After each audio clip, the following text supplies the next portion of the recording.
বারবার বাঁচে না, বারবার মরে না। মুসলমান বাঁচবে একবার, মরবে একবার। বাঁচা লাগে আল্লাহর জন্য, মরা লাগে আল্লাহর জন্য। এরপরেও দুনিয়াতে কোন বেঈমান নাস্তিককে ভয় করে পরোয়া করে থাকা যাবে না। লড়াইয়ের ওই ময়দানেতে যেতে তোমাকে হবে, প্রয়োজনে সব রক্তটুকু জমিনেই ঢেলে দেবে। লড়াইয়ের ওই ময়দানেতে যেতে তোমাকে হবে, প্রয়োজনে সব রক্তটুকু জমিনেই ঢেলে দেবে। তবুও তোমায় লড়তেই হবে, মানিবে না পরাজয়। তবুও তোমায় লড়তেই হবে, মানিবে না পরাজয়। বিপ্লব মানে জীবন দেয়া বসে থাকা নয়, সে কোনদিন আসবে না রে করো যদি ভয়। আসবে বিজয় রক্ত আর জীবনের বিনিময়, আসবে বিজয় রক্ত আর জীবনের বিনিময়। বিপ্লব মানে জীবন দেয়া বসে থাকা নয়, সে কোনদিন আসবে না রে করো যদি ভয়। ঠিক কিনা? আলহামদুলিল্লাহি আলিয়্যিয যাতি আযীমিস সিফাতি সামিয়িস সিমাতি কবীরিশ শান جليل القدر رفيع الذكر مطاع الأمر جليل البرهان فخيم الاسم عزيز العلم وسيع الحلم كثير الغفران ونشهد أن لا إله إلا الله وحده لا شريك له ونشهد أن سيدنا وسندنا وحبيب ربنا وطبيبنا وطبيب قلوبنا الله عليه وعلى آله وأصحابه وبارك وسلم تسليما كثيرا كثيرا الذي أرسله الله تعالى بالحق بشيرا ونذيرا وداعيا إلى الله بإذنه وسراجا منيرا أما بعد فأعوذ بالله من الشيطان الرجيم بسم الله الرحمن الرحيم وأن استغفروا ربكم ثم توبوا إليه يمتعكم متاعا حسنا إلى أجل مسمى صدق الله مولانا العظيم صدق رسوله النبي الكريم وقال النبي صلى الله عليه وسلم من لزم الاستغفار جعل الله له من كل هم فرجا ومن كل ضيق مخرجا ورزقه من حيث لا يحتسب أو كما قال عليه الصلاة والسلام وقال تعالى إن الله وملائكته يصلون على النبي يا أيها الذين آمنوا صلوا عليه وسلموا تسليما زبان كل شغل درود شريف پڑھی اللهم صل على محمد وعلى آل محمد كما صليت على إبراهيم وعلى إنك حميد مجيد اللهم بارك على محمد وعلى آل محمد كما باركت বারাকতা আলা ইব্রাহিম ওয়া আলা আলি ইব্রাহিম। জবান খুলেন, সকলে জবানটা খুলে একটু মহব্বতে আওয়াজ দিয়ে জোরে সোরে জিকির করেন, লা ইলাহা ইল্লাল্লাহ, লা ইলাহা ইল্লাল্লাহ, লা ইলাহা লা ইলাহা ইল্লাল্লাহ, লা ইলাহা ইল্লাল্লাহ, লা ইলাহা ইল্লাল্লাহ, লা ইলাহা ইল্লাল্লাহ, লা ইলাহা ইল্লাল্লাহ, লা ইলাহা ইল্লাল্লাহ মুহাম্মাদুর রাসূলুল্লাহ সাল্লাল্লাহু আলাইহি ওয়াসাল্লাম। আলহামদুলিল্লাহ, বিকয়া চাড়াখালী যুব সমাজ এলাকাবাসীর উদ্যোগে আয়োজিত তৃতীয়তম বার্ষিক ওয়াজ দোয়া মাহফিল ও হালকা জিকিরের আজকের সম্মানিত সভাপতি, উপস্থিত দিনপ্রিয় ইসলামপ্রিয় ভাইরা, আল্লাহ পাকের দরবারে লাখো কোটি শুকরিয়া যে রব্বুল ইজ্জত আমাদেরকে আজকের দিনী মজমায়ে রাত পর্যন্ত আসার বসার তৌফিক দান করেছেন। কালিমাতুশ শুকর আদায় করে সকলে জবান খুলে বলি আলহামদুলিল্লাহ। মুখতাসার সময় আপনাদের সামনে দু চারটা কথা বলবো। আল্লাহ পাক যেন এই কথাগুলো আমলের নিয়তে বলার শোনার তৌফিক দান করেন। আপনারা ঘুম আসতেছে? কারা কারা ঘুমাইতেছেন হাত তুলেন। কেবল শুরু আর ঘুম এখনই হুজুর করছে কি? হ্যাঁ, তাহলে যদি না ঘুমান তাহলে পরে জোরে সোরে বলেন তো আলহামদুলিল্লাহ। আমি যতক্ষণ থাকবো আওয়াজ দিতে পারবেন? সত্যি করছেন? আমি কিন্তু আল্লাহর রহমতে আপনাদের পাশের পার্শ্ববর্তী মাগুরার সন্তান, যদিও জন্ম ঢাকায়। আমি আপনাদের মতো কথাও কইতে পারি, আপনাদের কথা বুঝতেও পারি, ঠিক আছে না? আমি কক্সবাজার থেকে আসা লোক না যে আপনারা আমার কথা বুঝবেন না, নাকি? কথা বুঝেন সবাই? আমার তো মন বলতেছে সব এখানে অ্যাডাল্ট পারসন, মানে বুঝমান লোক, অবুঝ কেউ নাই। বুঝমানদের সামনে ওয়াজ করতে ভাল লাগে, কারণ এরা দিলের কথা দিল দিয়ে বোঝার চেষ্টা করে। দিলের কথা যদি দিল দিয়ে বুঝেন তাহলে আওয়াজও দিল দেওয়া লাগবে। এ ঠিক দিলে হবে না, আরো জোরে দিতে হবে। আমি যতক্ষণ থাকবো ময়দানকে সিংহের মতো আওয়াজ দিয়া জিহাদের ময়দান বানাইতে হবে। জোরে বলেন, জোরে বলেন। পারবেন ইনশাআল্লাহ? লিল্লাহি তাকবীর। ডান পাশ বাম পাশ আওয়াজ দেন, নারে তাকবীর। যতক্ষণ আমি আছি আওয়াজ হবে তো ইনশাআল্লাহ। ভয় পান কাউকে? কথা বলেন, কাউকে পান ভয়? ভাই বলে দিলেন যে এক সময় ডানে বামে তাকানোও লাগতো, এখন ডানে বামে তাকানোর সুযোগ নাই।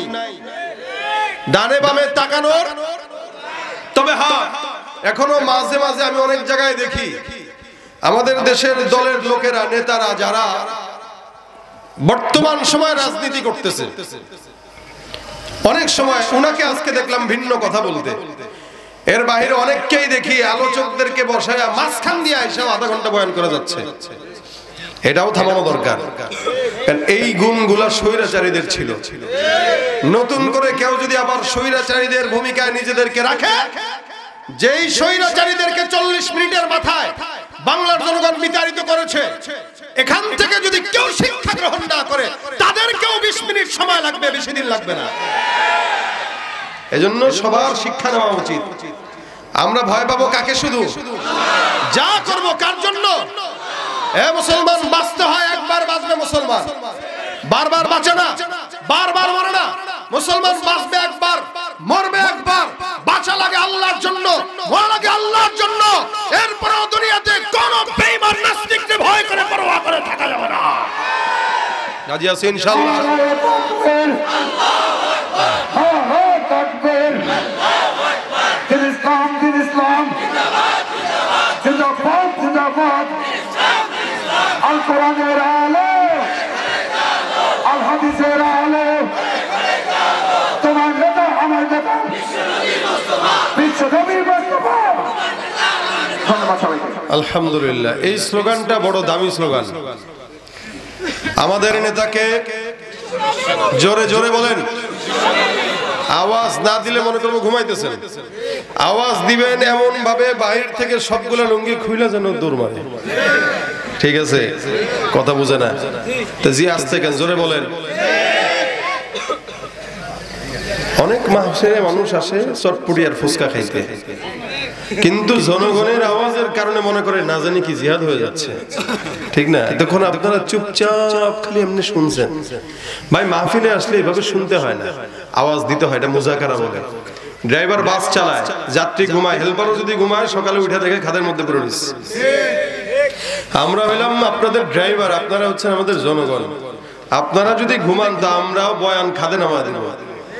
এই কারণে যতক্ষণ আমি আছি আমার সাথে হেল্পারের কাজ করতে পারবেন, আরো জোরে পারবেন ইনশাআল্লাহ।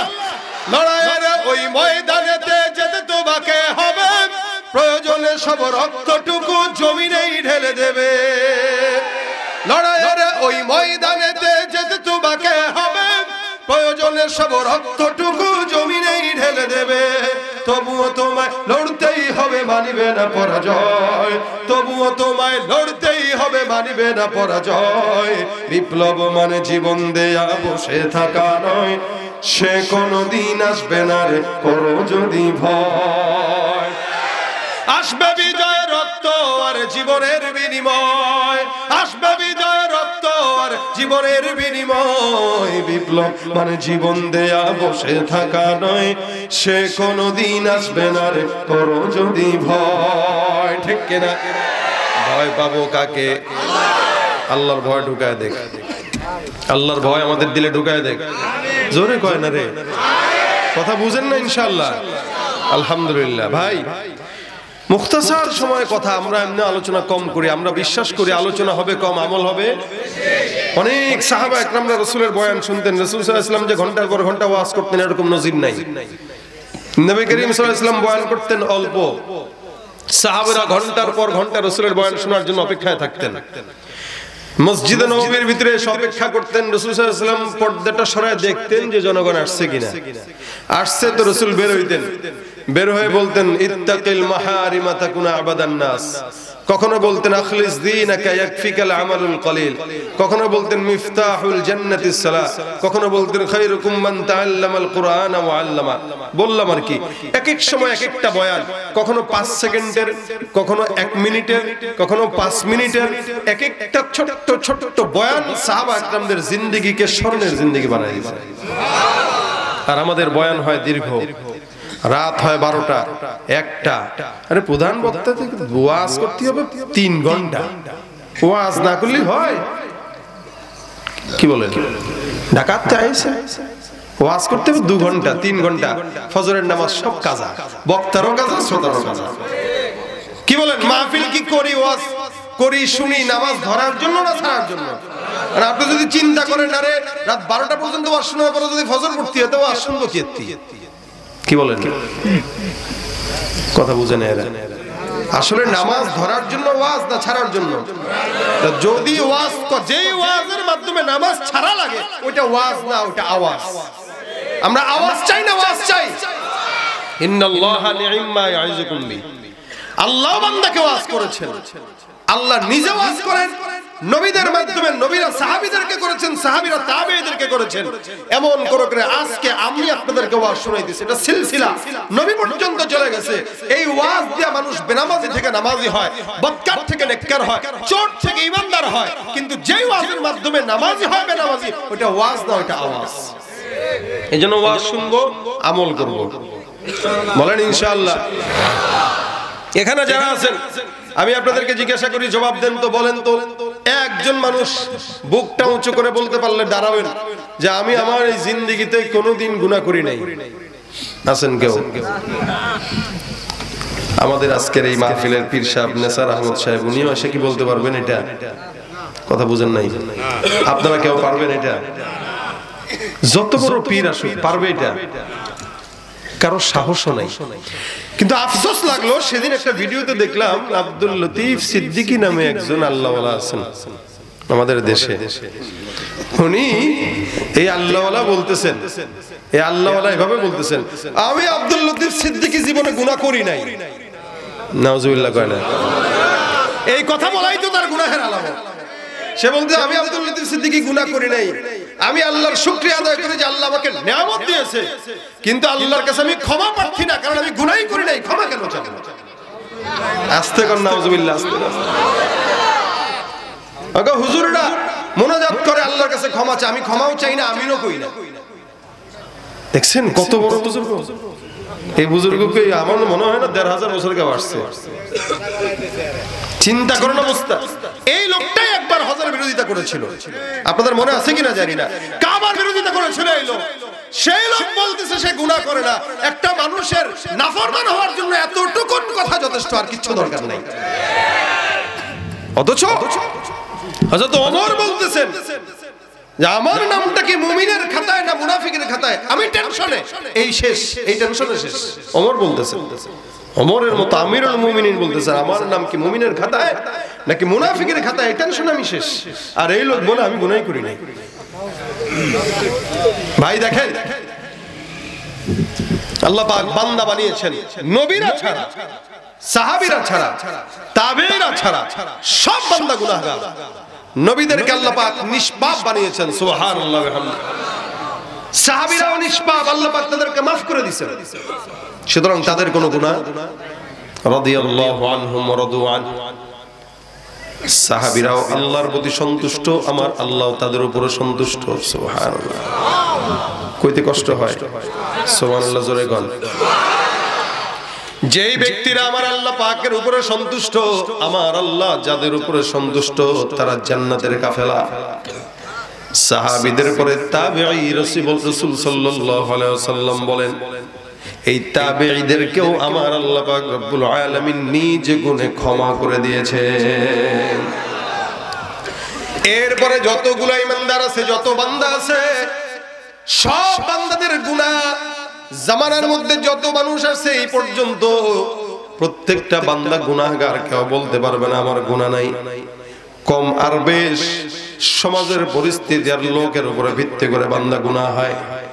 তবে মনে রাখবেন, তাবেঈদের জামানার পর থেকে নিয়ে আজ পর্যন্ত যত মানুষ আসছেন, তাবেঈ, তাবেঈ যারা আছে, ইমাম মুজতাহিদিন যারা আছে, ওই সমস্ত আল্লাহর বান্দারা আমাদের চাইতে হাজার হাজার কোটি কোটি গুণে বেশি আল্লাহওয়ালা। তাদের গুনাহ নাই বললেই চলে, কারণ তারা দুনিয়ার ফিতনা দেখেই নাই।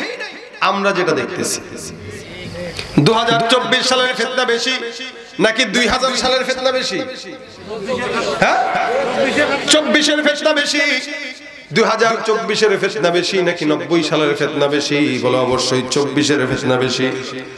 আবার 2000 সালের ফিতনা বেশি নাকি 80 সালের ফিতনা বেশি? অবশ্যই 2000 সালের ফিতনা বেশি। আমার আল্লাহ পাক ডাক দেয়া বলেন, ওয়াস-সাবিকুন আস-সাবিকুন ওয়াস-সাবিকুন আস-সাবিকুন উলাইকাল মুকাররাবুন ফি জান্নাতিন নাঈম সুল্লাতুম মিনাল আউওয়ালিন ওয়া কালিলুম মিনাল আখিরিন।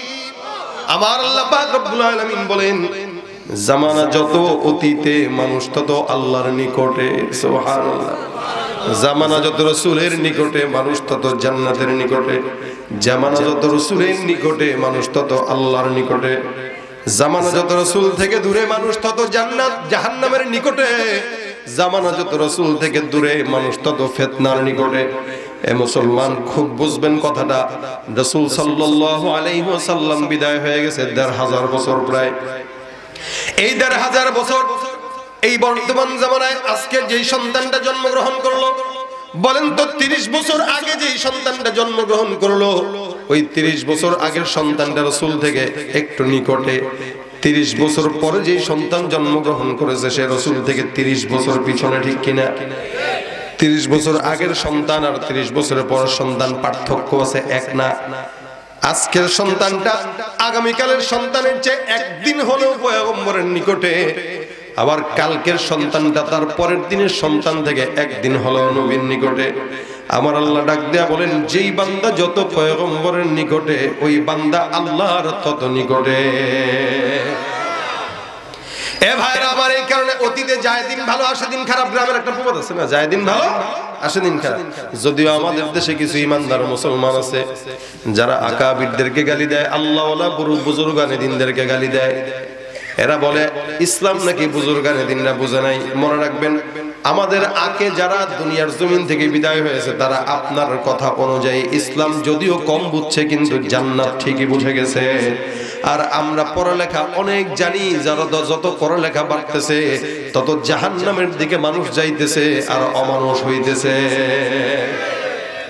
আগের কালের মানুষগুলো ছিল স্মরণের মানুষ, মানুষের ভিতরে শিক্ষা ছিল কম, আধুনিকতাও ছিল কম, কিন্তু এদের দিলের ভিতরে ছিল মালিকের ভয়। প্রত্যেকটা বান্দা নামাজের সময় বলাও লাগতো না, আজানের সময় দৌড় দিয়ে মসজিদে যাইতো, নামাজ জামাতের সঙ্গে পড়তো।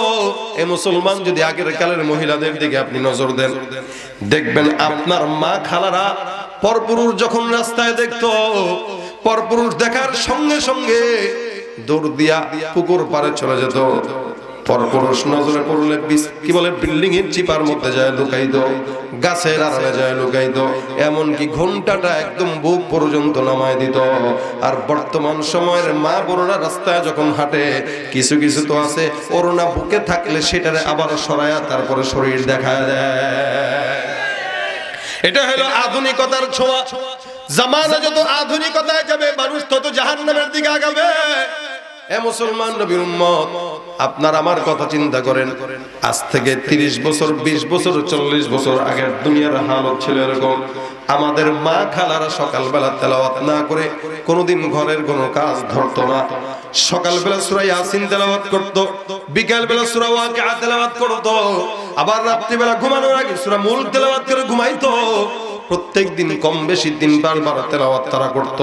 আর আমাদের বর্তমান সময়ে কোরআন ঘরের মধ্যে থাকে, টিভিটা ঢাকার কাপড় পাওয়া যায়, লেকিন কোরআনের মধ্যে ধুলাবালি জমে, পরিষ্কার করার লোক পাওয়া যায় না। আমার মা বোনেরা তেলাওয়াত করতো আগে 3 বার 4 বার।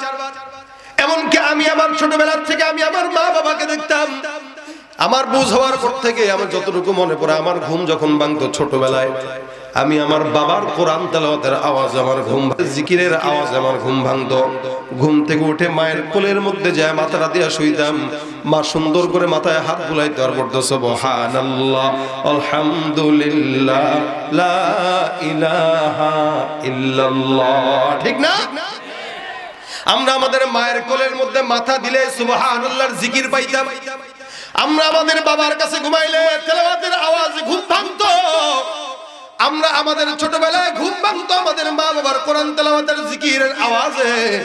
আর বর্তমান সময়ের বাচ্চাদের ঘুম ভাঙে মা বাবার মোবাইল, ফেসবুক আর ইউটিউবের আওয়াজে। এটাই হলো জামানার পার্থক্য।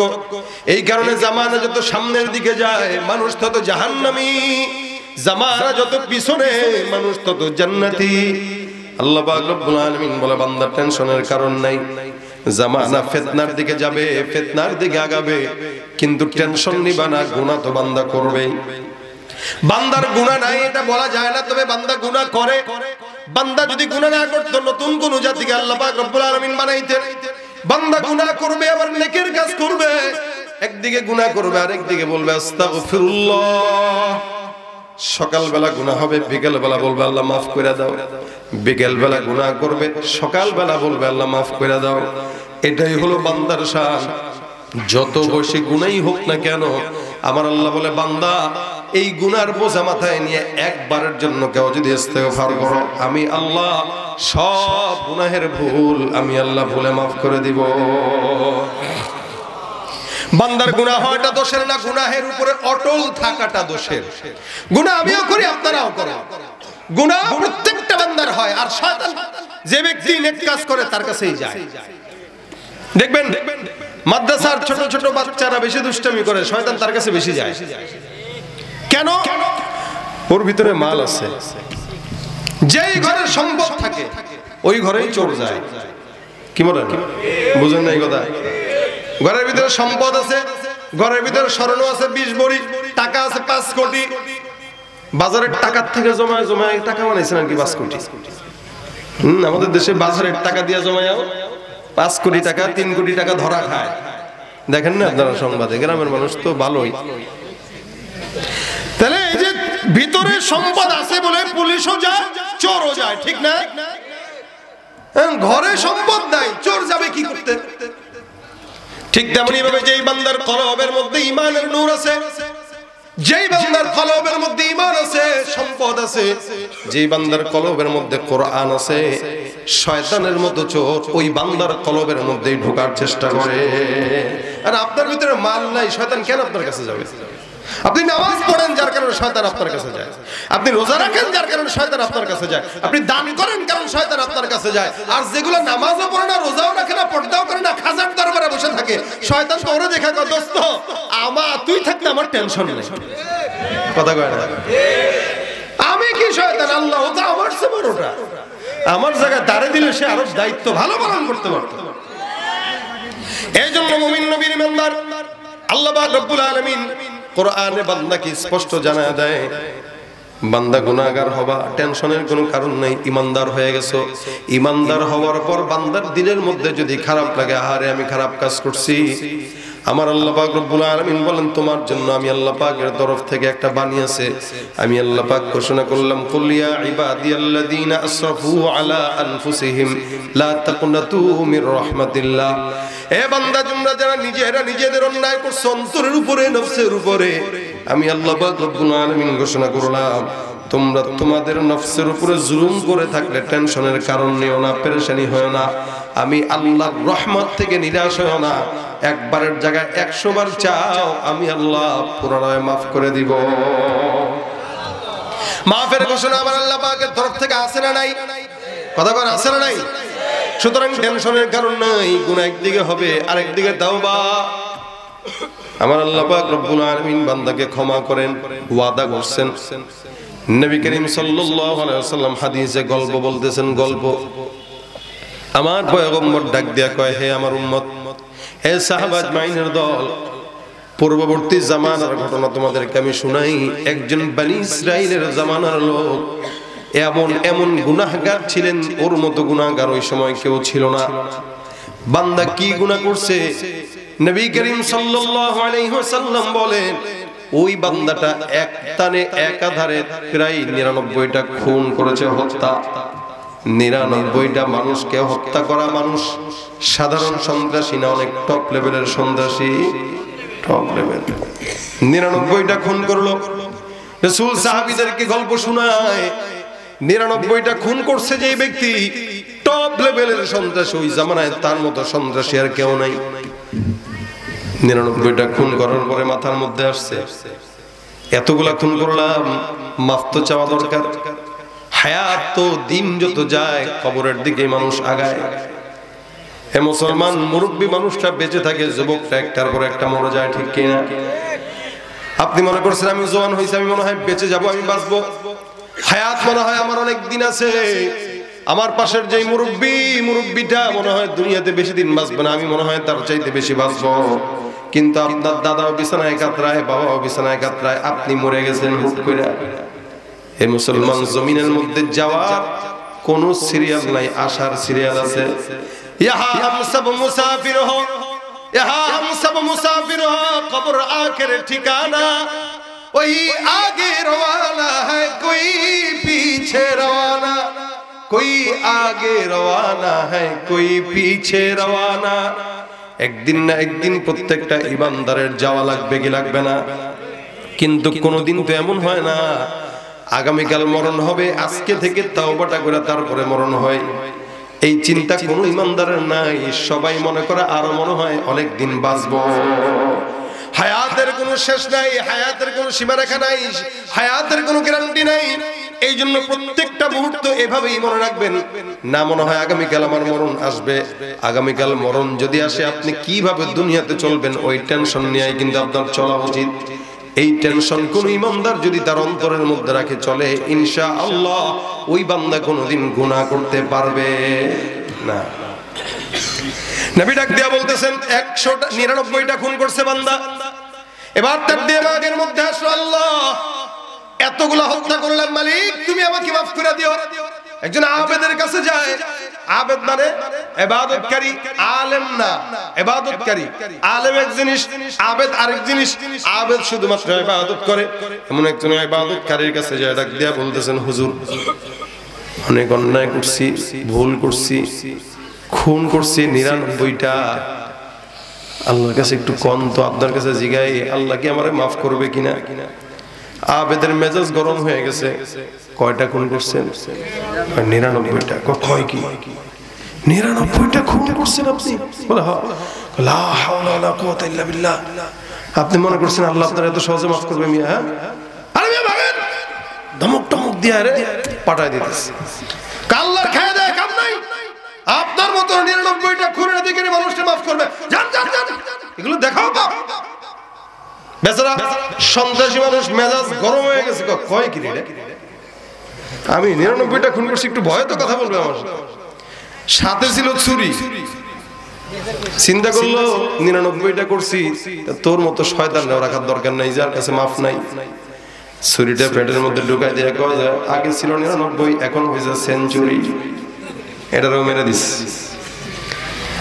কথা বুঝছেন নি? বাড়ছে না কমছে? এবার আল্লাহর কাছে ডাক দেয়া বলে, আল্লাহ 99টা ছিল, ভালো ছিল, একটা বাড়ছে 100টা হয়ে গেছে। মালিক এখন তো আমার মনে হয় না আমি আর মাফ পাবো। হাঁটতে হাঁটতে তাকায় দেখে আরেকজন আলেম দেখা যায়। আলেমের কাছে যায়, কয় হুজুর 99টা খুন করছিলাম, মাথার মধ্যে টেনশন আসছে মাফ পাওয়ার জন্য। একজনের কাছে গেছি আপনার মতো হুজুর, সে কয় মাফি নাকি পাবো না, মেজাজ গরম হয়ে গেছে, তারাও মেরে ফেলছি, এখন আপনার কাছে আসছি 100টা খুনের গুনাহ নিয়ে, বলেন মাফ পাবো কিনা। হুজুর কয় টেনশনের কারণ নাই, মাফ 100% নিশ্চিত। বেচারা ডাক দেয়া কয়, হুজুর আপনি কি ভয়ে কইছেন নাকি? কথা কয় না, ভয়ে কইছেন নাকি? কিসের ভয়? কয় যে একটারে মারছি। বেটা কিসের ভয়? খুন করছো কয়টা? বলে 100টা। কোন ইমানদার যদি 100টা কেন 1 লক্ষটাও খুন করে আমার মাওলার কাছে মাফ চায়, বান্দার গুনাহ যেখানে শেষ, আমার মাওলার দয়া শুরু। তুমি পারো করতে মোচন অভাব দুঃখী লোকের, তুমি পরম মুক্তি দাতা মালিকে জগতের। তুমি পারো করতে মোচন অভাব দুঃখী লোকে, তুমি পরম মুক্তি দাতা মালিকে জগতের। তোমার কাছে চাই যে পানা আমরা প্রতিদিন, তোমার দয়ায় পূর্ণ আমার সারা নিশিদিন। আল্লাহ তুমি দয়ার সাগর, আল্লাহ তুমি দয়ার সাগর, রহমানুর রহিম। তোমার দয়ায় পূর্ণ আমার সারা নিশিদিন। কার দয়া? আমার আল্লাহ পাক রব্বুল আলামিন বান্দাকে ক্ষমা করার জন্য ঘোষণা দেয়। আলেম ডাক দেয়া বলে, গুনাহগার 100টা হত্যা করলা, টেনশনের কারণ নাই। আমার আল্লাহ পাক রব্বুল আলামিন ঘোষণা করলেন, বান্দা লা তাকনাতু মির রাহমাতিল্লাহ। জমিনের মধ্যে কোন ইমানদার যদি নিজের নফসের উপরে গুনাহের মাধ্যমে জুলুম করে, আমার আল্লাহ পাক রব্বুল আলামিন বান্দার কলব দেখেন, বান্দার চেহারা দেখে না, সৌন্দর্য দেখে না, ক্ষমতা দেখে না, টাকা দেখে না, বান্দার কলব দেখে। এই জন্য আল্লাহ বলেন, ইন্নাল্লাহা লা ইয়ানজুরু ইলা সুওয়ারিকুম ওয়া আমওয়ালিকুম ওয়ালাকিন ইয়ানজুরু ইলা কুলুবিকুম ওয়া আ'মালিকুম। বান্দা আল্লাহ পাক ডাক দিয়া বলেন, নিশ্চয়ই আল্লাহ বান্দার চেহারা দেখে না, সম্পদ দেখে না, ক্ষমতাও দেখে না। আমার আল্লাহ তাকায় দেখে কোন ইমানদারের অন্তর কতটুকু পরিচ্ছন্ন। সুবহানাল্লাহ। এই বান্দাটা পরিচ্ছন্ন দিল নিয়ে আমার মাওলার কাছে যায়। আমার আল্লাহ পাক রব্বুল আলামিন মাফ কেন করবে না? আলেমটা ডাক দিয়া বলে, যুবক ভাই 100টা খুনের অন্যায় নিয়ে গুনাহ নিয়ে যাও, ওই এলাকার মধ্যে অনেক বড় একজন আল্লাহওয়ালা বুজুর্গ আছে অথবা নবী আছে, তার কাছে যা তওবা করে মাফ চাও, আমার আল্লাহ পাক রব্বুল আলামিন তোমাকেও মাফ করে দিবে। সুবহানাল্লাহ। খুন করছে কয়টা? আসেননি কেউ 100টা খুন করছেন? 100টা খুনের অধিকারী তাও কোন উম্মত? বলে বনি ইসরাইল। অন্য সব নবীদের উম্মতদের আগে উম্মতে মুহাম্মদীরা জান্নাতে যাবে। নবী বলেন আমার উম্মতদের পাওয়ার এত, সব নবীর উম্মতরা পিছে পিছে, আমার উম্মতরা আগে আগে জান্নাতের দরজার সামনে দাঁড়ায় থাকবে। দরজা খুলবে, আমার উম্মতরা ঢুকবে। সব নবীর উম্মতরা তখন ঢুকবে যখন আমার নবীর উম্মতরা, আমার উম্মতরা আদনা থেকে আদনা উম্মতরা জান্নাতে যাওয়া শেষ হবে। তার মানে ভালো জায়গাগুলো আল্লাহ আমাদেরকে দিয়া বাহিরের বারান্দাগুলো নবীর উম্মতদেরকে দিবে। সুবহানাল্লাহ, সুবহানাল্লাহ। কত সম্মান আল্লাহ পাক আমাদেরকে দিয়েছে, বুঝেননি? কথা বুঝেন? কত সম্মান আল্লাহ পাক দিয়েছে। সেখানে বনি ইসরাইলের জামানার লোক 100 খুন করছে, এ লোক বলে ভাই মাফ 100% শিওর। এবার লোকটা যায়, উদাহরণস্বরূপ মনে করেন বাসা এখানে আপনাদের এলাকায়, বিকয়া না বাসা এখানে, আপনি ঢাকায় যাবেন, ঢাকায় যায় আল্লাহ ওয়ালার কাছে হাত দিয়া তওবা করবেন। তওবার দরজা কোন জায়গায়? বলে ঢাকায়। বেচারা গোসল টোসল করে রওনা দিয়েছে, মাত্র রওনা দিছে, আতর টাতর লাগায় সুগন্ধি লাগায় আল্লাহর কাছে তওবা করবে, মাফ চায়, ভালো হয়ে যাবে, নিয়ত করছে। নবী বলেন কেউ যদি একটা নেকের নিয়ত করে কিন্তু নেকটা করতে পারে নাই, বুঝবেন কেউ যদি একটা কি করে নেকের নিয়ত করে, নেক করে নাই, নিয়ত করছে কিন্তু নেকটা করতে পারে, ফালাম ইয়ামাল, আল্লাহর নবী বলেন সে ওই নেকের কাজটা করতে পারে নাই। রাসূল বলেন কাতাবাল্লাহু লাহু হাসানাতান কামিলা, আমার আল্লাহ তার আমলনামার খাতায় পরিপূর্ণ নেকের সওয়াব লিখে দিবে। তাহলে নিয়ত করছেন, তওবা করবে। রওনাও দিছে বাসা থেকে, এখান থেকে মাত্র পাংশা পর্যন্ত গেছে অথবা রাজবাড়ী পর্যন্ত গেল, বাকি রাস্তা অনেক, ঢাকা পর্যন্ত যাওয়া লাগবে, রাস্তা মাত্র অল্প, গেছে মাত্র 20 কিলো, আরো বাকি 80 কিলো। এই বান্দাটার রাস্তা 20 কিলো যাওয়ার পরে আল্লাহ কয় আজরাইল এই বান্দার হায়াত শেষ, বান্দার জানটা কবজ করে আমার কাছে নিয়ে আস। হায় হায়, বান্দার হায়াত শেষ হয়ে গেল, বান্দার ইন্তেকাল, কবরে চলে গেছে, লাশ নিয়া, রূহ নিয়া, শরীর নিয়া দুই দলের মধ্যে দ্বন্দ্ব লেগে গেছে। জান্নাতের ফেরেশতা কয় নিঃসন্দেহে এটা জান্নাতি, জাহান্নামের ফেরেশতা কয় নিঃসন্দেহে জাহান্নামী। কেন? বলে 100টা খুন করার পর বান্দা কেমনে জান্নাতে যায় দেখে ছাড়বো, আর জান্নাতের ফেরেশতারা কয় বান্দা তওবার নিয়ত করার পরে কেমনে জাহান্নামে যায় দেখে ছাড়বো। সুবহানাল্লাহ। আপনারা কি বুঝতেছেন কথা? ইনশাআল্লাহ দুই দলে ঝগড়া লাগছে, আওয়ামী লীগ বিএনপি। আর আল্লাহ কয় আওয়ামী লীগও দরকার নাই, বিএনপিও দরকার নাই, তত্ত্বাবধায়ক সরকার একটা দরকার। এক কাজ কর, বলে কি? এই বান্দাটা বাসার থেকে তওবা পর্যন্ত রওনা দিছে, রাস্তা বেশি না কম, এটা মাপ, তবে তুইও না কে মাঝখানে এক দল থাকবে, যে দলের রাস্তা মাপবে।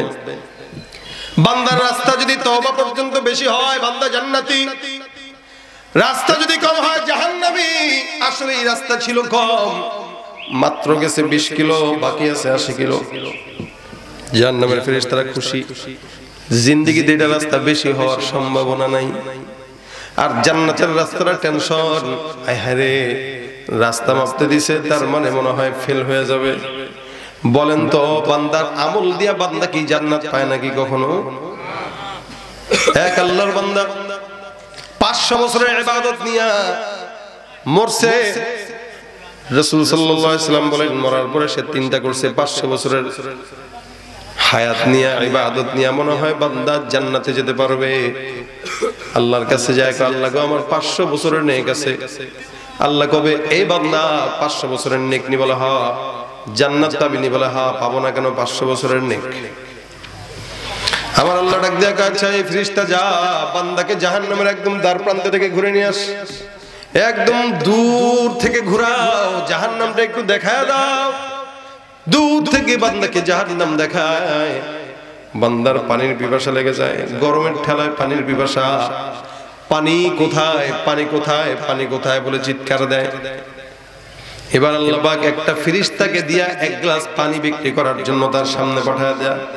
ফেরেশতা কয় পানি পানি পানি লাগবে কার লাগবে নি এই বান্দা দূর থেকে দেখে কয় ভাই ভাই ভাই ভাই পানি লাগবে তাড়াতাড়ি দাও ফেরেশতা কয় পানি লাগতে হলে 500 বছরের হায়াতের আমল দেওয়া লাগবে বেচারা কয় 500 বছরের চেয়ে কম হয় না খাইলে খান হলে ভাগ পানি লাগবে 500 বছরের নেক দিয়া দেয় এবার আল্লাহর কাছে কয় আল্লাহ পাচ্ছি আল্লাহ গো জান্নাতটা দাও আল্লাহ কয় টাকা আসেনি আর টাকা মানে কি নেকি কয় আল্লাহ নেকি তো 500 বছরের ছিল পানি তো 1 গ্লাস দিয়ে শেষ আমার মাওলা কয় 1 গ্লাস পানির জন্য 500 বছরের নেক শেষ অথচ একটু আগে 500 বছরের নেকি দিয়া তুমি জান্নাতে যাইতে চাইছো এখন তো নেকি নাই জাহান্নাম ছাড়া উপায় নাই বান্দা ডাক দেয়া কয় আল্লাহ আমি জানি তোমার রহমত ছাড়া আমার উপায় নাই আল্লাহ রহমত না করলে কেমনে জান্নাতে যাবে বেটা বলেন কি আমল দিয়া জান্নাতে যাবে আমাদের আমল আছে কোন যা করি গীবত করে শেষ করি ঠিক আছে কয় চায়ের দোকানে বসে বসে চেয়ারম্যান মেম্বার এমপি মন্ত্রী ওই হুজুর সেই হুজুর আর দেশে গ্রামের চায়ের দোকানগুলো এক একটা মোটামুটি চায়ের স্টল এই চায়ের স্টলগুলো এক একটা কি সংসদ এক একটা কি সংসদ এই সংসদের অধিবেশনের প্রধান স্পিকার হচ্ছে চায়ের দোকানদার উনি খালি ঘি ঢালে আর পাশে যেগুলো বসে মুরব্বীরা একটা হাতে সিগারেট 555 অথবা আকিস বিড়ি আর একটা চা আর একটা পান ওগো শুনছা কি ও হুজুর করছে কি সব মানুষের তলা খোসেন না তার অভ্যাস নিজের তলার দোষের দেখার আর কেউ নাই অন্যের তলা দেখেন না আপনি কি করছেন সেটার হিসাব আপনি নেন আমার আল্লাহ পাক ডাক দেয়া বলে বান্দা নেকি দিয়ে কেউ জান্নাতে যায় না নিয়ত দেয়া যায় আমি আল্লাহর রহমত দেয়া যায় ফেরেশতারা একদলকে আল্লাহ এটা জান্নাত দিও আরেক দলকে আল্লাহ না কারণ যে যে দল করে সেই দলে মানুষকে টানতে চায় জাহান্নামের ফেরেশতার কাম হলো কেমনে টাইনা জাহান্নামে ঢুকাবে আর জান্নাতের ফেরেশতার কাজ হলো কেমনে হুসুল মুসুল নিয়ে কোনো মতে জান্নাতে ঢুকাই দিবে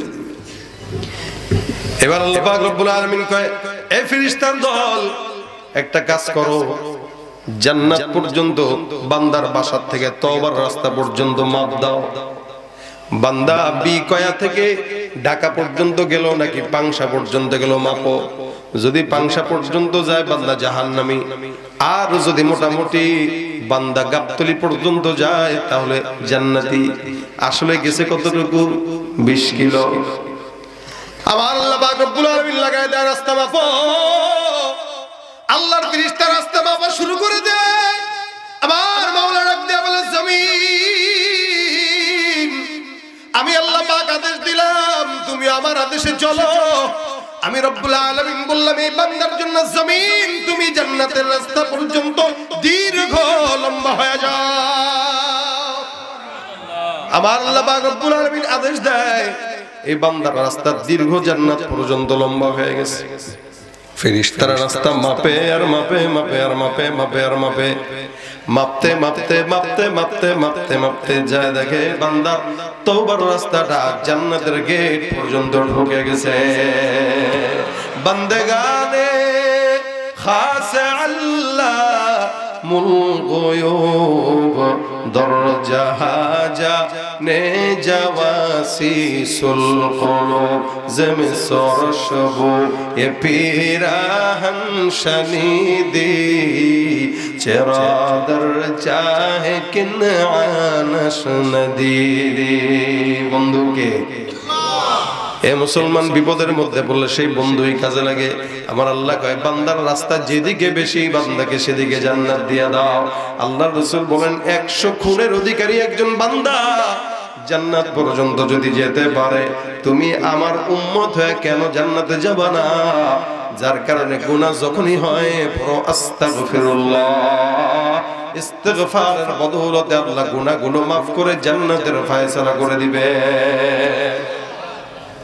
হে মুসলমান নবীর উম্মত কি জন্য আল্লাহ পাক রব্বুল আলামিন বলেন ওয়া আনিস্তাগফিরু রাব্বাকুম সুম্মা তুবু ইলাইহি তোমরা ইস্তিগফার করো তোমাদের রবের কাছে আর তওবা করো আগে ইস্তিগফার পরে তওবা আগে ইস্তিগফার পরে কি ইস্তিগফার মানে আল্লাহ গুনাহ করছে আস্তাগফিরুল্লাহ আস্তাগফিরুল্লাহ আস্তাগফিরুল্লাহ maaf করে দাও এটা হলো ইস্তেগফার। তারপরে করো তওবা। তওবা মানে কি? আস্তাগফিরুল্লাহ, আল্লাহ আর জিন্দেগিতে গুনাহ করব না। আগে করবা ইস্তেগফার, করে করবা তওবা। কোন বান্দা যখন ইস্তেগফার করার পর তওবা করবে, আমার আল্লাহ বলেন ইউমাত্তিউকুম মাতান হাসানা, আমি আল্লাহ ওই বান্দাকে দুনিয়ার সব কল্যাণ দিয়ে বান্দাকে ভরপুর করে দিব। সব কল্যাণ। ইউমাত্তিউকুম মাতান হাসানা, মাতান হাসানা মানে যাবতীয় দুনিয়ার সব কল্যাণ, সব কল্যাণ। বিবি কথা শুনে না, মাতান হাসানা, এটা কল্যাণ। বিবি কথা শুনবে। কেউ যদি ইস্তেগফার করে তওবা করে, বিবি কথা শুনে না, বিবিরে আল্লাহ পাক কথা শোনায় দিবে। সন্তান কথা শুনে না, সন্তানও কথা শুনবে। সুবহানাল্লাহ কয় না রে? কে বলছেন এটা? আমি ফকিরনি তো আল্লাহ থেকে নকল করে বলতেছি। আল্লাহ বলছেন কেউ যদি ইস্তেগফার করে তার জিন্দেগীর সব কল্যাণ আমি দান করব।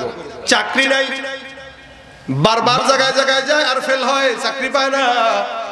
ইস্তেগফার করো, আমি আল্লাহ পাক চাকরির ব্যবস্থা করে দিব। সুবহানাল্লাহ।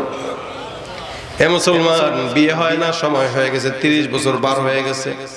অনেক মেয়েরা আছে 30 বছর 35 বছর হয়ে গেছে, বিয়ে হয় না। ইস্তেগফার করো, আমার আল্লাহ ইমাত্তিউকুম মাতান হাসানা, দুনিয়ার কল্যাণ দিয়া তোমাকে বিবাহের উপযুক্ত স্বামী দান করে দিবে। অথবা ছেলে মানুষ বিয়ে করতে পারে না, যে কোনো কারণবশত আল্লাহ পাক বলেন ইস্তেগফার করো, আমি আল্লাহ বিবাহের ফয়সালা করে দেব।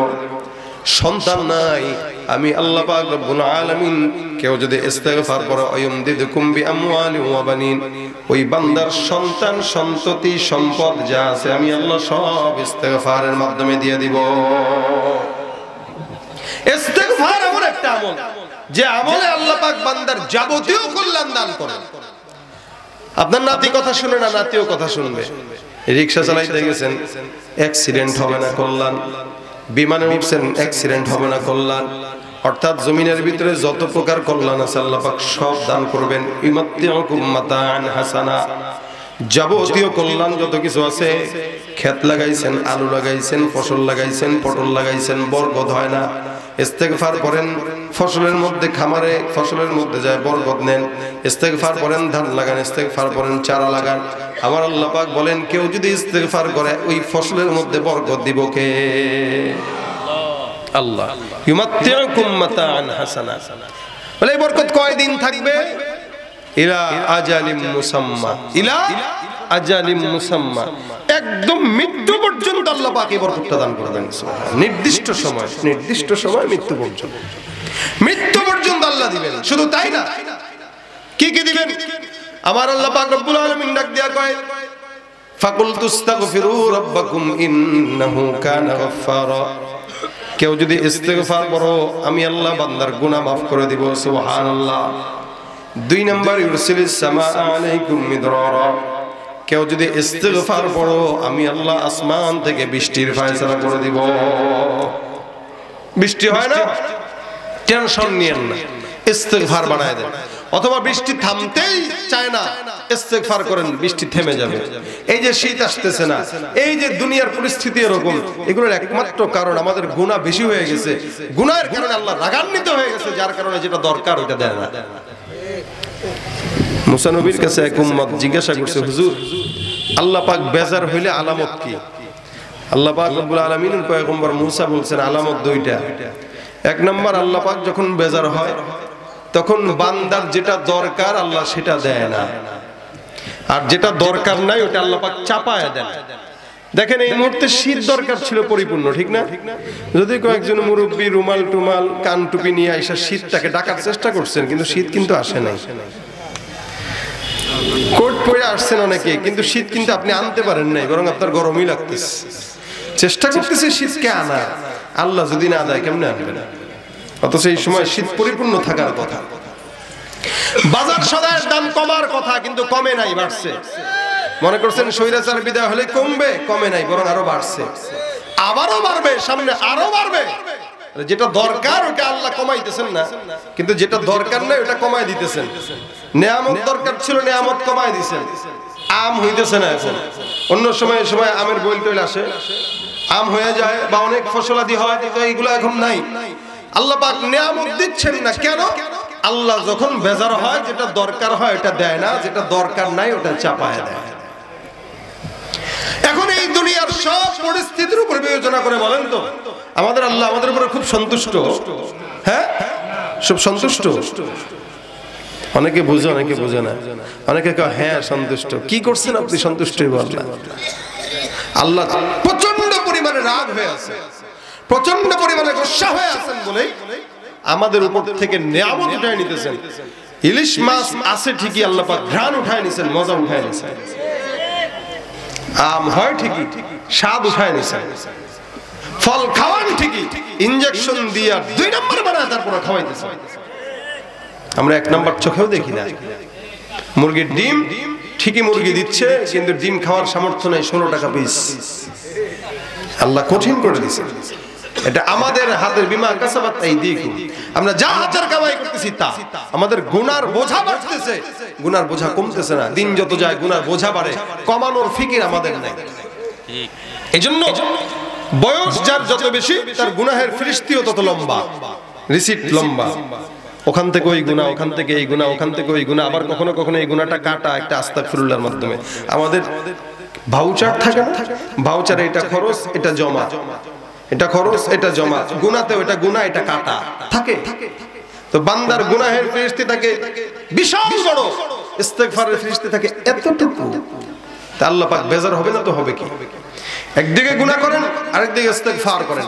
এটা হইলো তো কেটে দেন, আবার হইলো তো আরেকটা দিয়ে কেটে দেন, আরেকদিন আরেকটা হলো তো কেটে দেন।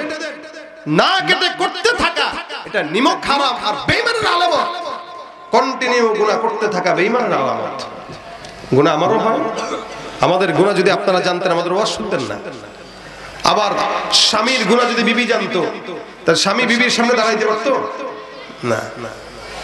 বিবি মোবাইলে কার সাথে গোপনে গোপনে চ্যাটিং করে এটা যদি স্বামী জানতো তাহলে চড়ায়া দাঁত ফেলাই দিত। প্রত্যেকটা মানুষের গুনাহ যদি মানুষ জানতো আমরা কেউ সামনাসামনি কারো হইতে পারতাম না। কিন্তু এটাও আল্লাহ পাকের দয়া, তোরা 1000 কোটি গুনাহ করার পরেও আমি গোপন রাখবো।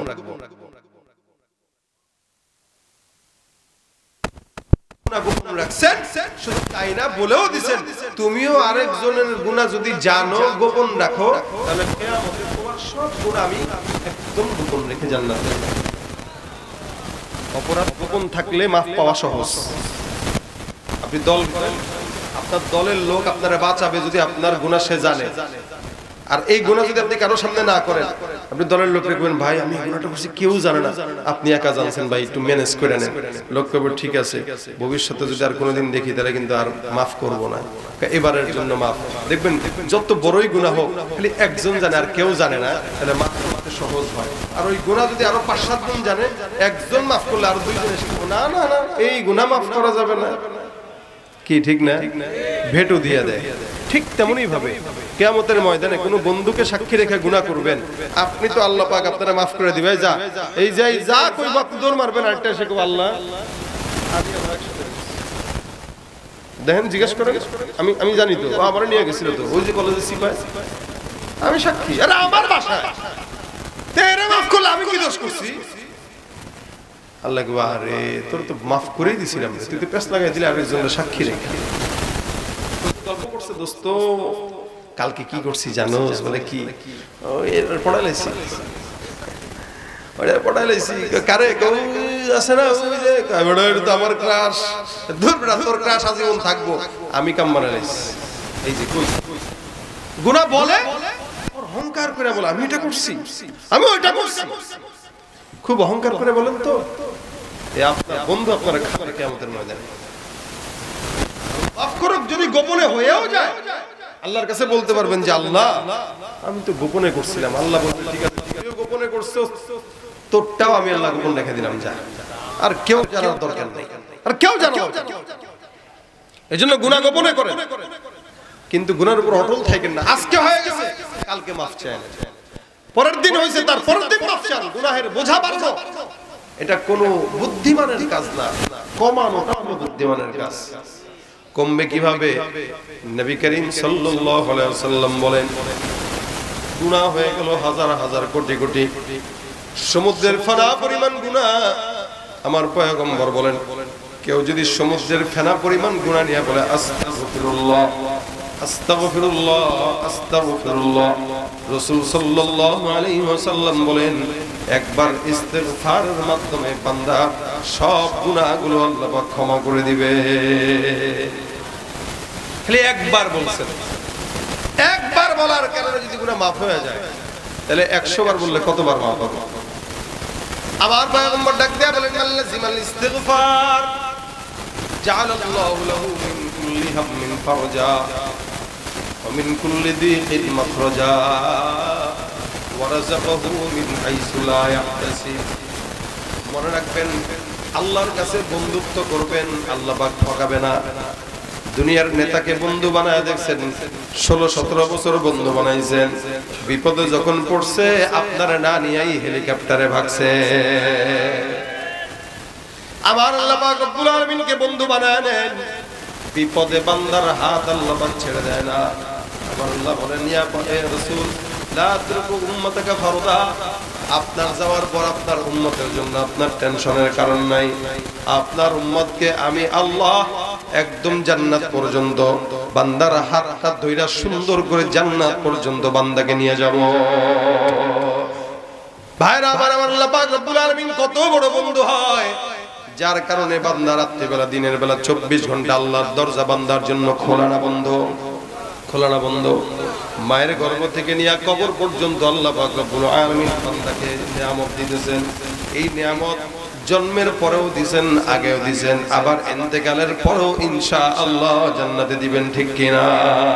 শিশুকালে মায়ের দুধে বাঁচাও খোদা প্রাণ, মায়ের স্নেহে বেড়ে উঠি তোমার অবদান। শিশুকালে মায়ের দুধে বাঁচাও খোদা প্রাণ, মায়ের স্নেহে বেড়ে উঠি তোমার অবদান। বন্ধু হয়ে ভালোবাসা, বন্ধু হয়ে ভালোবাসা ছড়াও জগৎময়,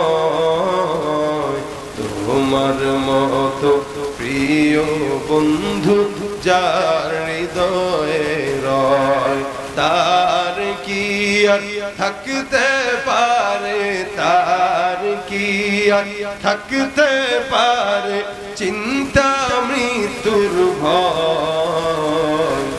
তোমার মতো প্রিয় বন্ধু যার হৃদয়ে রয়, তোমার মতো প্রিয় বন্ধু যার হৃদয়ে রয়। বন্ধুকে আমার আল্লাহ মায়ের গর্ভ থেকে বাচ্চাকে এত চমৎকার নিয়ামত দিয়া বাচ্চাকে বড় করে। এ মুসলমান নবীর উম্মত, আল্লাহ পাক রব্বুল আলামিন বলে বান্দা এরপরে আমি আল্লাহ পাক রব্বুল আলামিন তোরে বড় করলাম, নিয়ামত দিলাম, তোরে বানাইলাম শুধুমাত্র আমার গোলামির জন্য, কিন্তু তুই গোলামি করিস না। দেখেন তো আপনাদের এলাকায় চাকরিজীবী যারা আছে, চাকরি করে, কোম্পানিতে চাকরি করেন, দোকানে চাকরি করেন না কেন, 30 দিনের মধ্যে 20 দিন যদি কেউ চাকরি না করে বেতন আসবে না কাটবে? কাটবে। 30 দিনের মধ্যে 10 দিন যদি কেউ চাকরি না করে 10 দিনের বেতন কাটা, বাকি 20 দিনের বেতন রেডি। এ মুসলমান, দুনিয়ার জমিনে সরকারি চাকরি যদি কেউ করে এরকম নিজাম, দুনিয়ার জমিনে সবচাইতে সরকারি চাকরিজীবীদের পাওয়ার বেশি, কিন্তু এখানে যারা আমরা যারা মুমিন আছে, আমরা ইমানদাররা, আমরাও তো চাকরি করি, আল্লাহ ঠিক কিনা বলেন? আমার আল্লাহ বলেন মা খালাকাতুল জিন্না ওয়াল ইনসা ইল্লা লিয়াবুদুন, আমি আল্লাহ পাক ইনসান আর জিন্নাতকে আমার ইবাদতের জন্য পাঠাইলাম। এই ইবাদতটার জন্য আল্লাহ পাক রব্বুল আলামিন পাঠাইলেন, তার মানে গোলামিটা হলো আল্লাহর চাকরি। আমরা সরকারি চাকরিজীবী আর আমাদের সরকার হলো আমার আল্লাহ, ঠিক কি না? সবচেয়ে বড় সরকার আল্লাহ।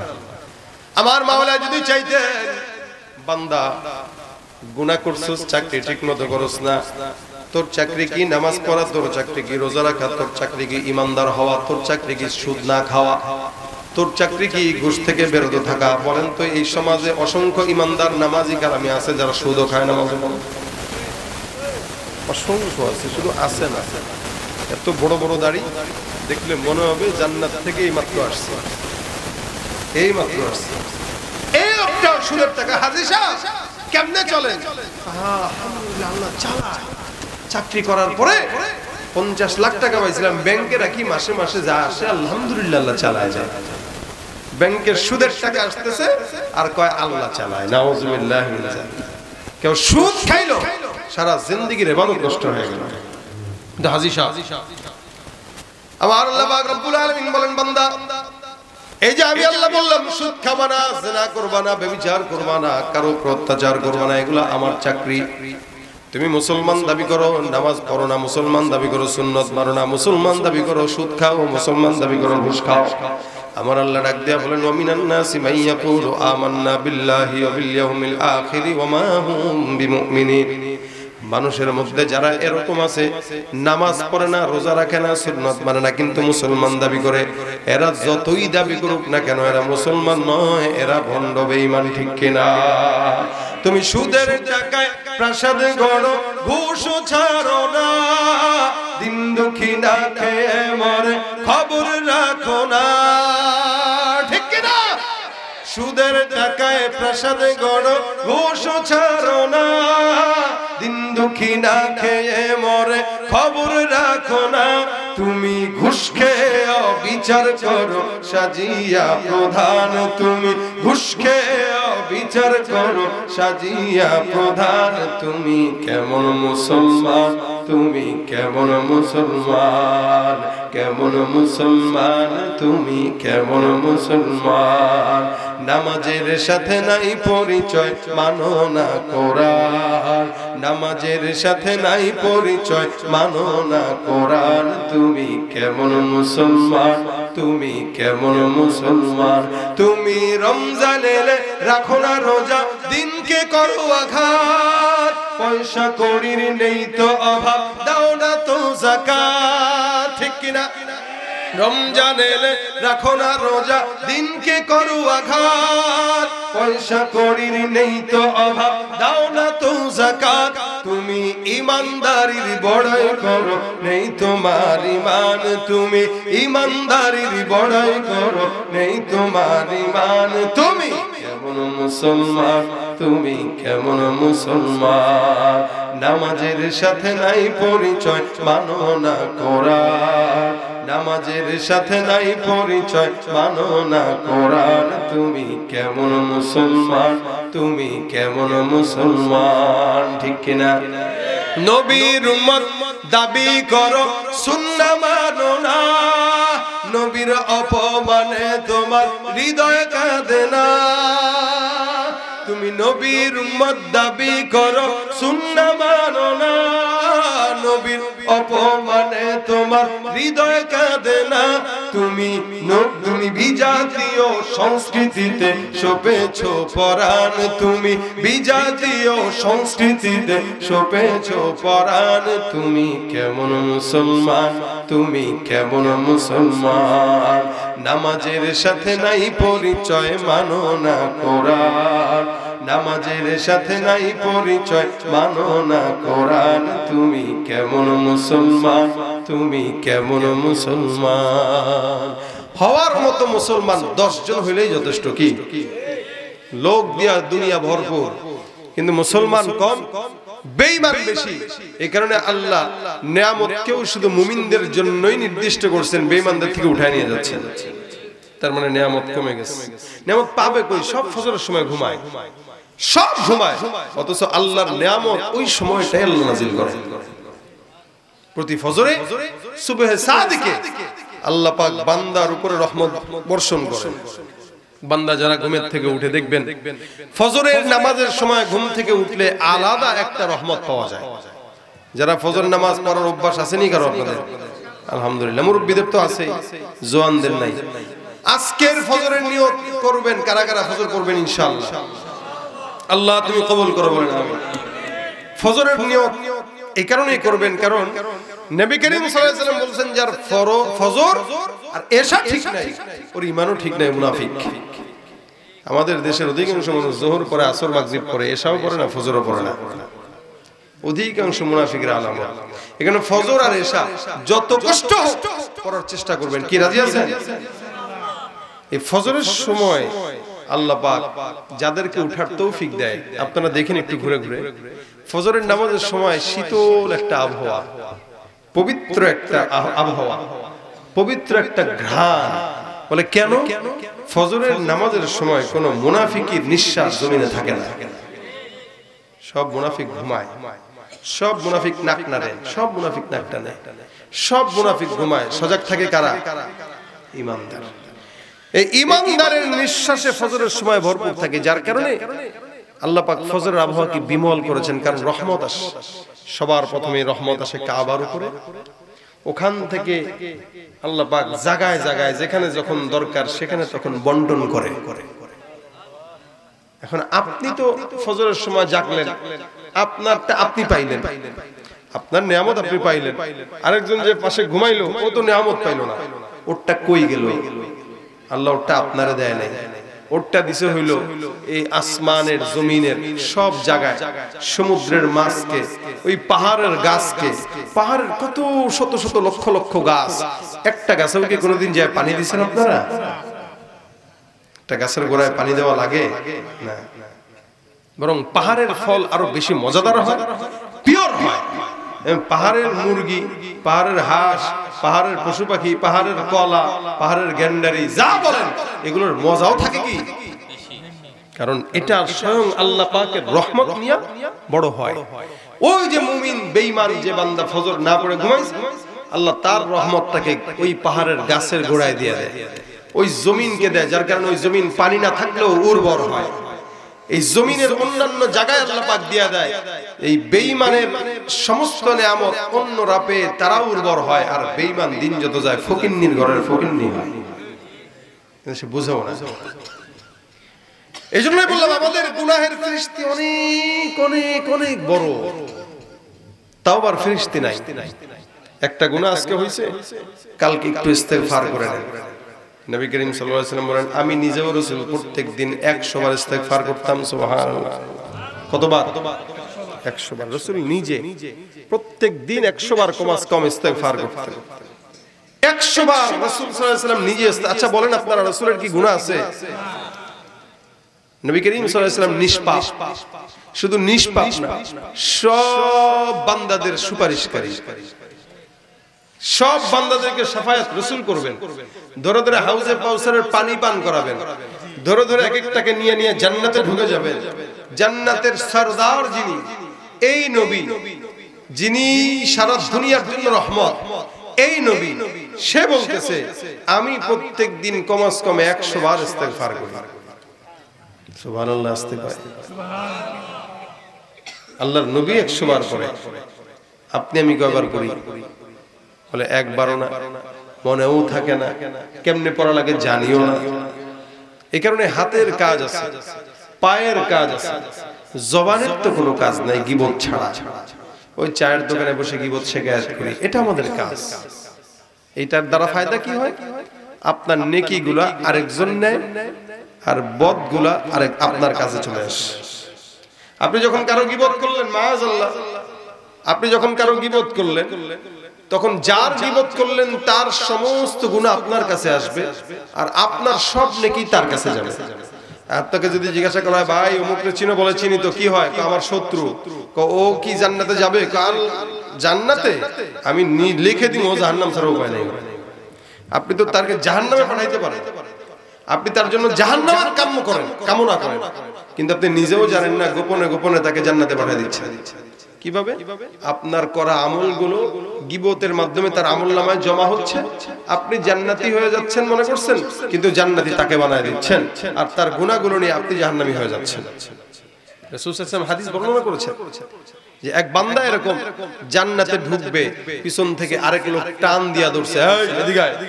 কই যাস? জান্নাতে যাই। কে পাঠাইছে? আল্লাহ।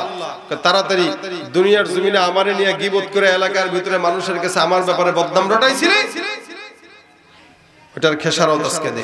বলে কি খেসারত দেওয়া লাগবে?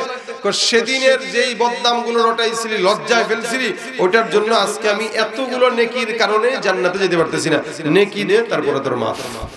বেটা আল্লাহ রে আল্লাহ এটা কি, আমি তো জান্নাতেই চলে যাচ্ছিলাম, আল্লাহ কয় গেছিলি তো, আমি তো তোর মাফি করে দিয়েছিলাম, তো সমস্যা কি? আল্লাহ এই যে পিছন থেকে একজন এসে আটকায় দিছে, কেন?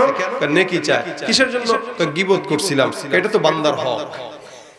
বান্দার গীবত করা বান্দার হক নষ্ট করা। আপনি আমার ব্যাপারে না জেনে মন্তব্য করছেন, আমার হক নষ্ট করছেন, আমার সম্মান নষ্ট করছেন, এটার কারণে আমি কিয়ামতে আপনাকে ধরতে পারবো, কারণ এটা আমার হক। আল্লাহটা আল্লাহ মাফ করে জান্নাত দিয়ে দেবে, কিন্তু আমারটা যদি মাফ না করে আপনার বাপেরও সাধ্য নয় জান্নাতে যাবে। সুতরাং আপনি আমার গীবত করার আগ দিয়ে চিন্তা করেন যে আমি এই লোকটার গীবত করতেছি যে কতটুকু ভালো করতেছি। আপনি যদি বলেন আমি জাহান্নামী, সেটা আমার আল্লাহ বুঝবে আর আমি বুঝবো। আপনি আপনার জান্নাতের চিন্তাটা আগে করেন, তারপর আমাকে জাহান্নামী বলেন। রাসূল সাল্লাল্লাহু আলাইহি ওয়াসাল্লাম বলেন এই ব্যক্তিটাকে আল্লাহ পাক রব্বুল আলামিন ধরবেন, যারা বলবেন এই তোরে তো আমি জান্নাত দিয়েই দিছি, এখন আমার দোষ কি? তা ব্যক্তি বলবে আল্লাহ ওই যে দুনিয়াতে একটু গীবত করছিলাম, আল্লাহ আপনি মাফ করে দেন না। আল্লাহ বলবে এটা আমার মাফের বিষয় না, যার গীবত করছো, যার সম্মান নষ্ট করছো, যার ইজ্জত নষ্ট করছো, তার কাছে মাফ চাও। সে যদি করে আমি আল্লাহ অনুমতি দিয়ে দিলাম, সে তো করবে না। সে বলবে আজকে 10 নেকির কারণে আমি জান্নাতে যেতে পারতেছি না, আগে 10টা নেকি দাও তারপরে জান্নাতে যাও। এখন এই বেচারা তার আমলনামা থেকে 10 নেকি দিয়া 10টা নেকি কম হওয়ার কারণে সে যাবে জাহান্নামে, আর এই ব্যক্তি 10 নেকি দিয়ে আল্লাহর জান্নাতে ঢুকে যাবে। কি বুঝেন? এই হইল হাল। এই কারণে হাতের পায়ের কাজ আছে, জবানে কোনো কাজ থাকে না। আমরা জবানের কাজ একমাত্র উঠায় রাখবো, এটা আস্তাগফিরুল্লাহ। বলেন কি উঠাবো? আস্তাগফিরুল্লাহ। এই রাত 12টা পর্যন্ত ওয়াজ শুনতেছেন, শোনার পরে যদি একটা কথা বাসা পর্যন্ত নিয়ে যেতে পারে, এটা কামিয়াবি। এটা কি কামিয়াবি? শুনলেন 12টা পর্যন্ত, বাসায় গেলেন পকেট খালি করে গেলেন, কি ফায়দা আছে? কোনো ফায়দা নেই। এই কারণে শেষ কথা যেটা বলছি সেটা শুনেন। হাতের কাজ আছে, পায়ের কাজ আছে, জবানের যেহেতু কোনো কাজ নাই, আর জবানের কাজটাই আল্লাহ পাক দিয়েছে জিকিরের জন্য। বান্দা জিকির করবে, বান্দার জিহ্বা ব্যথা হবে না। দেখবেন মাথা ব্যথা আছে, গাল ব্যথা আছে, বুক ব্যথা আছে, পেট ব্যথা আছে, হাত ব্যথা, পা ব্যথা, কপাল ব্যথা, সব ব্যথা থাকলেও জিহ্বা কোনোদিন ব্যথা করে না। কেন জিহ্বা ব্যথা করে না? বলে জিহ্বা দিয়ে বান্দা শুধুমাত্র আল্লাহর জিকির আদায় করে। এজন্য আজকে এখানে নিয়ত করে ইনশাআল্লাহ আমরা শেষমেশ যে কথাটা শুনবো এটা বাসা পর্যন্ত নিয়ে যাব। বলেন জোরে ইনশাআল্লাহ। আল্লাহ তৌফিক দান করুন, বলেন আমিন। এই শেষমেশের কথাটা হলো এটাই যে আর যতদিন বাঁচবো হায়াতে হাতের কাজ আছে, পায়ের কাজ আছে, জবানের কাজ নাই, প্রত্যেক দিন কমাস কম 100 বার ইস্তেগফার করব। কয়বার? 100 বার। কিভাবে? ফজরের পরে 20 বার, যোহরের পরে 20 বার, আসরের পরে 20 বার, মাগরিবের পরে 20 বার, এশার পরে 20 বার। কয়বার হইল? 100 বার। আচ্ছা 20 বার করতে কি কষ্ট হবে আপনাদের? আস্তাগফিরুল্লাহ আস্তাগফিরুল্লাহ আস্তাগফিরুল্লাহ আস্তাগফিরুল্লাহ আস্তাগফিরুল্লাহ আস্তাগফিরুল্লাহ আস্তাগফিরুল্লাহ আস্তাগফিরুল্লাহ আস্তাগফিরুল্লাহ আস্তাগফিরুল্লাহ আস্তাগফিরুল্লাহ আস্তাগফিরুল্লাহ আস্তাগফিরুল্লাহ আস্তাগফিরুল্লাহ আস্তাগফিরুল্লাহ আস্তাগফিরুল্লাহ আস্তাগফিরুল্লাহ আস্তাগফিরুল্লাহ আস্তাগফিরুল্লাহ 20 বার হইছে। মনে করেন 20 সেকেন্ড লাগছে। এই 20 সেকেন্ডে যদি আমি আমার হায়াতের 20টা গুনাহ মাফ করাইতে পারি, প্রত্যেক দিন 100টা গুনাহ মাফ করাইতে পারি, ইনশাআল্লাহ জান্নাতে আমি যাব না তো কে যাবে? অবশ্যই আল্লাহ আমাকে জান্নাত দিবেন ইনশাআল্লাহ। এটা হচ্ছে আপনাদেরকে কমন কথা, এটা হলো কমন কথা। প্রত্যেক দিন 100 বার, খুব সহজ তরিকা, আসান তরিকা। ফজরের পরে 20 বার, যোহরের পরে 20 বার, আসরের পরে 20 বার, মাগরিবের পরে 20 বার, এশার পরে 20 বার। আপনাদের কষ্ট হবে কারো? কথা বলেন, কষ্ট হবে? বিবিকে শিখায় দিবেন, ঘরের বিবি রান্না করবে, তরকারি করবে, আস্তাগফিরুল্লাহ। ঘর ঝাড়ু দিবে, কথা কয় না, আস্তাগফিরুল্লাহ। কাপড় ধুইতেছে, আস্তাগফিরুল্লাহ। ব্যবসায় দোকানে বসে আছেন, আস্তাগফিরুল্লাহ। ব্যবসায় যদি কেনাকাটা নাও হয়, বরকত নাও হয়, কেউ যদি ইস্তেগফার করে তো আল্লাহ পাক ইস্তেগফারের বদৌলতে বরকত দান করবেন। বিশ্বাস হয় না আপনাদের? ওই উমদিদুকুম বিআমওয়াল। কারো যদি ইস্তেগফার করে তো আল্লাহ পাক বলেন তার মালে আমি আল্লাহ বরকত দান করে দেব, বাড়ায় দেব। আপনি গুনাহ মাফ করার জন্য ইস্তেগফার না পড়লেও বড়লোক হওয়ার জন্য অন্তত পড়েন, কারণ বড়লোক তো সবাই হতে চায়, কথা কয় না? বড়লোক সবার মনের তামান্না যে একটু টাকা পয়সা হোক, স্বচ্ছতা থাকুক, আর হওয়াও দরকার। কেন? টাকা পয়সা থাকলেই না দিনের জন্য খরচ করতে পারবেন।